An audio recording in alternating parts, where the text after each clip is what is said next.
Hi friends, it's me Rashid Ameen. R D മീഡിയയുടെ പുതിയൊരു വീഡിയോയിലേക്ക് എല്ലാവർക്കും സ്വാഗതം.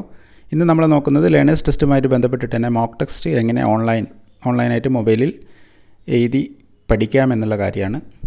അതിന് വേണ്ടിയിട്ട് നമുക്ക് MVD കേരള എന്നുള്ള ഒരു സൈറ്റ് നമുക്ക് MVD കേരള എന്ന് ടൈപ്പ് ചെയ്തിട്ട് നമുക്ക് എടുക്കാൻ പറ്റും. അതല്ലാതെ നമുക്ക് സാരഥി പരിവാഹൻ എന്നുള്ള സൈറ്റിലേക്ക് നേരിട്ടും നമുക്ക് പോകാൻ പറ്റും. അപ്പോൾ ഇതൊന്ന് മെൻഷൻ ചെയ്തത് ആളുകൾ രണ്ടും യൂസ് ചെയ്യുന്നുണ്ട്, അപ്പോൾ കൺഫ്യൂഷൻ വരണ്ട എന്നുള്ള രൂപത്തിലാണ്. നമ്മളിപ്പോൾ ചെയ്യാൻ പോകുന്നത് സാരഥി പരിവാഹൻ എന്നുള്ള സൈറ്റിലേക്കാണ്. ആ ഒരു സൈറ്റ് അഡ്രസ്സ് നമ്മൾ ടൈപ്പ് ചെയ്തു ഓക്കെ കൊടുത്തു കഴിഞ്ഞാൽ നമുക്ക് വരുന്നത് പരിവാഹൻ സേവ എന്നുള്ള ഈ ഒരു മെനു ആണ്. ഇതിലും നമ്മൾ ക്ലിക്ക് ചെയ്തു. ഇതിൽ ക്ലിക്ക് ചെയ്ത് കഴിഞ്ഞാൽ ഏറ്റവും ടോപ്പിലായിട്ട് ലേണേഴ്സ് ലൈസൻസ് എന്നുള്ള ഈ ഒരു മെനു ആണ് നമുക്ക് കിട്ടുന്നത്. അതിൽ ക്ലിക്ക് ചെയ്ത് കഴിഞ്ഞാൽ നമ്മുടെ സ്റ്റേറ്റ് ഏതാണോ അത് സെലക്ട് ചെയ്യാനുള്ളൊരു മെനു ആണ്. അതിൽ നമ്മൾ കേരള സെലക്ട് ചെയ്തു. നെക്സ്റ്റ് ഇത് ഒരു മെനു സ്കിപ്പ് ചെയ്യുക. അതിനുശേഷം ലൈസൻസ് മെനു എന്നുള്ള ഒരു ഓപ്ഷൻ വരുന്നുണ്ട്. അതിൽ ക്ലിക്ക് ചെയ്താൽ ലേണേഴ്സ് ലൈസൻസ് എന്നുള്ള ഇതിൽ ക്ലിക്ക് ചെയ്യുക. ഇതിൽ ഏറ്റവും താഴെയായിട്ട് sample question for LL test എന്നുള്ളതുണ്ട്. ഇത് നമുക്ക് മൊബൈലിൽ കിട്ടാൻ പ്രയാസമായിരിക്കും. ഇത് നമുക്ക് A4 ഷീറ്റിൽ നമുക്ക് നമ്മുടെ ക്വസ്റ്റ്യനുകൾ നമുക്ക് എടുക്കാൻ പറ്റുന്ന ഒരു ഓപ്ഷനാണ്. അതിൻ്റെ മുകളിലായിട്ട് മോക്ക് ടെസ്റ്റ് ഫോർ LL അതാണ് നമുക്ക് ചെയ്യേണ്ട കാര്യം, അത് പറയാം. അതിൻ്റെ മുകളിലായിട്ട് ഓൺലൈൻ LL ടെസ്റ്റ് സ്റ്റാള്, അത് നമുക്ക് ഓൺലൈനായിട്ട് പരീക്ഷ എഴുതാനുള്ള മെനു ആണ്. അതിലാണ് നമ്മൾ പരീക്ഷ എഴുതുമ്പോൾ ക്ലിക്ക് ചെയ്യേണ്ടത്. അതിൻ്റെ മുകളിൽ ട്യൂട്ടോറിയൽ ഫോർ LL ടെസ്റ്റ്, ആ ഒരു ട്യൂട്ടോറിയൽ നിർബന്ധമായിട്ട് നമ്മൾ ലേണേഴ്സ് ടെസ്റ്റ് എഴുതുന്നതിൻ്റെ മുമ്പേ ആയിട്ട് കണ്ടിരിക്കണമെന്നാണ് നമ്മുടെ ഈ ഒരു നിയമം പറയുന്നത്. അത് നമ്മൾ ലേണേഴ്സ് എഴുതുന്ന സമയത്ത് നമ്മളോട് അവിടെ ചോദിക്കുകയും ചെയ്യും. ഇപ്പം നമ്മൾ നോക്കുന്നത് മോക്ക് ടെസ്റ്റ് ഫോർ LL ആണ്. അതിൽ നമ്മൾ ക്ലിക്ക് ചെയ്ത് കഴിഞ്ഞാൽ നമ്മൾ ഈ ഒരു മെനുവിലേക്കാണ് എത്തുക. ഇതിൽ ആദ്യം വരുന്ന ഒരു 4 കോളാണ് വരുന്നത്. ഇതിൽ ആദ്യം വരുന്നത് നമ്മുടെ പേരാണ് ചോദിക്കുന്നത്, അപ്ലിക്കൻ്റ് നെയിം. അത് റാഷിദ് അമീൻ ആണ് എൻ്റെ പേര്. അതിലിപ്പം റാഷിദ് സ്പേസ് അമീൻ എന്ന് എഴുതി കഴിഞ്ഞാൽ നമുക്ക് കിട്ടില്ല. അപ്പം നമ്മൾ ഒരുമിച്ച് തന്നെ റാഷിദ് അമീൻ എന്ന് ടൈപ്പ് ചെയ്ത് ചെയ്യണം. പിന്നെ വരുന്നത് ഡേറ്റ് ഓഫ് ബർത്ത് ആണ്. അപ്പം ഞാനിതിൽ റാഷിദ് അമീൻ എന്ന് ഒരുമിച്ച് ടൈപ്പ് ചെയ്തു. ഇനി നെക്സ്റ്റ് വരുന്നത് ഡേറ്റ് ഓഫ് ബർത്ത് ആണ്. ഡേറ്റ് ഓഫ് ബർത്ത് ഞാൻ ടൈപ്പ് ചെയ്തു. അതിനുശേഷം നമ്മുടെ ലാംഗ്വേജാണ് ചോദിക്കുന്നത്. ലാംഗ്വേജ് നമ്മൾ മലയാളം കൊടുത്തു. ശേഷം നമ്മുടെ സ്റ്റേറ്റ് കൊടുത്ത് നമ്മൾ കേരള എന്ന് നമ്മൾ ടൈപ്പ് ചെയ്തു. എന്നിട്ട് നമ്മൾ സൈനപ്പ് കൊടുക്കുകയാണ്. അപ്പോൾ നമുക്ക് വരുന്ന ഒരു മെനു ആണിത്. ഇതിൽ ഇടത്ത് സൈഡിലായിട്ട് നമ്മുടെ പേര് കാണിക്കുന്നുണ്ട്. പിന്നെ നമ്മളെ ക്വസ്റ്റ്യൻ നമ്പറുകൾ കാണിക്കുന്നുണ്ട്. പിന്നെ ക്വസ്റ്റ്യന് 3 ഓപ്ഷനുകളും കാണിക്കുന്നുണ്ട്. ഏറ്റവും താഴെയായിട്ട് നമ്മൾ ഉറപ്പാക്കുക എന്നുള്ളത്, നമ്മളിപ്പം ഈ ഒരു ചോദ്യത്തിന് ഉത്തരം നമ്മൾ ഏതാണോ കൊടുക്കുന്നത് അത് ഓക്കെ കൊടുത്തിട്ട് നമ്മൾ ഈ ഒരു ചോദ്യം ഏതാണെന്ന് വെച്ചാൽ ഓക്കെ അല്ലെങ്കിൽ ഉറപ്പാക്കുക എന്നുള്ള ബട്ടണാണ് അമർത്തേണ്ടത്. ഇത് അമർത്തിയിട്ടില്ലെങ്കിൽ ഓട്ടോമാറ്റിക്കലി ഇതേപോലെ പച്ച കത്തിക്കൊണ്ട് അത് മുന്നോട്ട് പോകുന്നതായിരിക്കും. ഇതിൽ പുതുതായി വാങ്ങിയ ഒരു കാറിൻ്റെ ഒറ്റത്തവണ നികുതി എന്നതാണ് ചോദ്യം. 5 വർഷത്തേക്ക് അതേപോലെ 15 വർഷത്തേക്ക് വാഹനത്തിൻ്റെ പെർമിറ്റ് കാലാവധി തീരുന്നത് വരെ എന്നതാണ് ഇതിലുള്ളത്. ഇതിൽ ഞാനിപ്പോൾ ചെയ്യാൻ പോകുന്നത് തെറ്റായിട്ടാണ് ഞാൻ രേഖപ്പെടുത്തുന്നത്. 5 വർഷത്തേക്ക് എന്നതാണ് ഞാൻ രേഖപ്പെടുത്താൻ പോകുന്നത്. അത് രേഖപ്പെടുത്തി കഴിഞ്ഞാൽ ഇത് തെറ്റാണ് ഓൾറെഡി. അപ്പം ശരിയായ ഉത്തരം പച്ച കത്തുകയും തെറ്റായിട്ടുള്ളത് ചുവപ്പ് കത്തുകയും ചെയ്യുന്നത് നിങ്ങൾക്ക് കാണാൻ പറ്റും.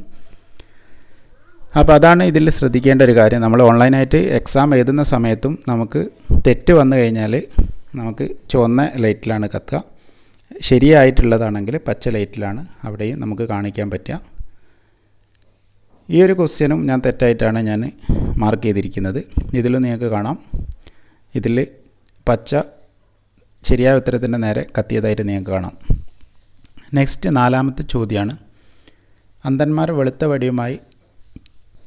വടിയുടെ സഹായത്താൽ റോഡ് മുറിച്ച് കടക്കുമ്പോൾ. അപ്പോൾ നമ്മൾ 3 ഓപ്ഷനാണുള്ളത്. അതിൽ ഏറ്റവും ആദ്യത്തേതാണ് ഞാൻ ക്ലിക്ക് ചെയ്തിരിക്കുന്നത്. അത് ശരിയാണ്, അതുകൊണ്ടാണ് അത് പച്ച ലൈറ്റായി കത്തിയിരിക്കുന്നത്. അഞ്ചാമത്തെ ക്വസ്റ്റ്യനായിട്ട് വന്നിരിക്കുന്നത് നഗരാതിർത്തിക്കുള്ളിൽ മീഡിയം മോട്ടോർ വാഹനങ്ങളുടെ പരമാവധി വേഗത എന്നതാണ്. ഇതിൽ 3 ഓപ്ഷൻ തന്നിട്ടുണ്ട്. ഇതിൽ ഞാൻ ശരിയായ ഉത്തരമാണ് ഞാൻ ഓക്കെ കൊടുത്തിരിക്കുന്നത്. അതുകൊണ്ട് പച്ച ലൈറ്റ് കത്തി.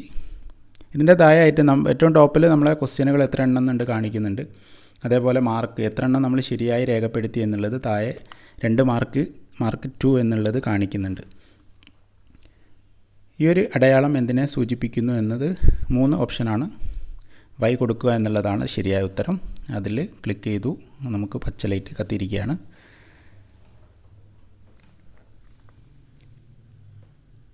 വൺ വേ നിയന്ത്രണങ്ങളുള്ള റോഡിൽ 3 ഓപ്ഷൻ തന്നിരിക്കുന്നു.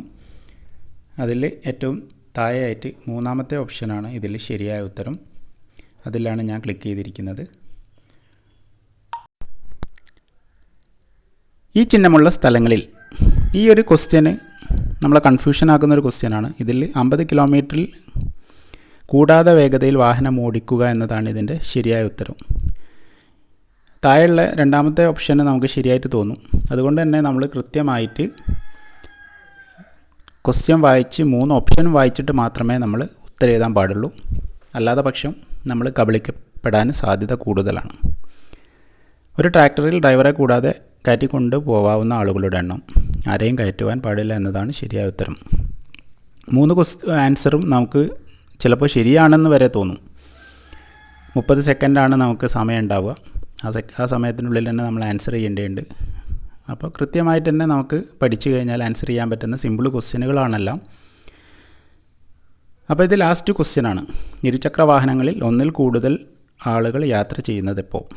ഒരു സമയത്തും പാടില്ല എന്നതാണ്, നിയമവിരുദ്ധമാണ് എന്നതാണ് ശരിയായ ഉത്തരം. ഇതിലിപ്പോൾ നമ്മളിപ്പം ലാസ്റ്റ് 10 ക്വസ്റ്റ്യനിൽ 6 ക്വസ്റ്റ്യനാണ് നമ്മളിപ്പോൾ ശരിയാക്കിയിരിക്കുന്നത്.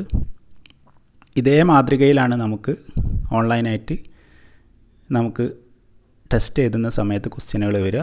അതിൽ 50 ക്വസ്റ്റ്യൻ ഉണ്ടാവും. അതിൽ 30 എണ്ണം നമ്മൾ ഇതേപോലെ ശരിയാക്കണം.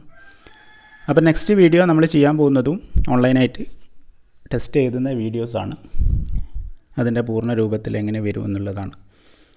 അപ്പോൾ ഇതിൻ്റെ മുമ്പുള്ള വീഡിയോസ് നിങ്ങൾക്ക് ഓൺലൈനായിട്ട് എഴുതുന്നതും അതേപോലെ ഹാൻഡ് സിഗ്നൽ ബാക്കിയുള്ള കാര്യങ്ങളൊക്കെ വരുന്ന വീഡിയോസാണ് ചെയ്തിരിക്കുന്നത്. അതൊക്കെ കാണാത്തവരുണ്ടെങ്കിൽ അതൊക്കെ തീർച്ചയായിട്ടും കാണാം. ഇപ്പോൾ വീണ്ടും നമ്മൾ അവസാനിപ്പിക്കുക എന്ന് ക്ലിക്ക് ചെയ്തു. വീണ്ടും നമ്മൾ പഴയ മെനുവിലേക്ക് തന്നെ വന്നിരിക്കുകയാണ്. ഇതിൽ നമ്മളെ നെയിം, അതേപോലെ date of birth, language, state വീണ്ടും ആഡ് ചെയ്ത് കഴിഞ്ഞാൽ നമുക്ക് വീണ്ടും പുതിയൊരു ക്വസ്റ്റ്യൻ 10 ക്വസ്റ്റ്യൻ വീണ്ടും കിട്ടുന്നതായിരിക്കും. അത് പഴയതിൽ നിന്ന് വ്യത്യസ്തമായിട്ട് പുതിയ ക്വസ്റ്റ്യൻ ആയിരിക്കും കിട്ടുക. അതിൽ ഇതേപോലെ ആൻസർ ചെയ്തിട്ട് നമ്മൾ കൂടുതലായിട്ട് പരിശീലിച്ച് കഴിഞ്ഞാൽ നമുക്ക് ഈ ഒരു ടെസ്റ്റ് എളുപ്പമായിട്ട് തന്നെ എഴുതാം. ഈ കാര്യങ്ങളൊക്കെ കൃത്യമായിട്ട് നമ്മൾ പഠിക്കേണ്ടതാണ്. കാരണം നമ്മളെ ലൈഫിൽ നമുക്ക് ആവശ്യം വരുന്ന കാര്യങ്ങളാണ്. അപ്പം വേറെ ആരെയും കൂട്ടാതെ തന്നെ നമ്മൾ തന്നെ നേരിട്ട് ചെയ്യുകയാണ് ഇതിൻ്റെ ഏറ്റവും നല്ല കാര്യം. അപ്പോൾ ഈ ഒരു വീഡിയോ നിങ്ങൾക്ക് ഇഷ്ടമായെന്ന് വിചാരിക്കുന്നു. വീഡിയോ ഇഷ്ടമായിട്ടുണ്ടെങ്കിൽ നിങ്ങളിത് ലൈക്ക് ചെയ്യുക. അതേപോലെ ഈ ചാനൽ സബ്സ്ക്രൈബ് ചെയ്യുക.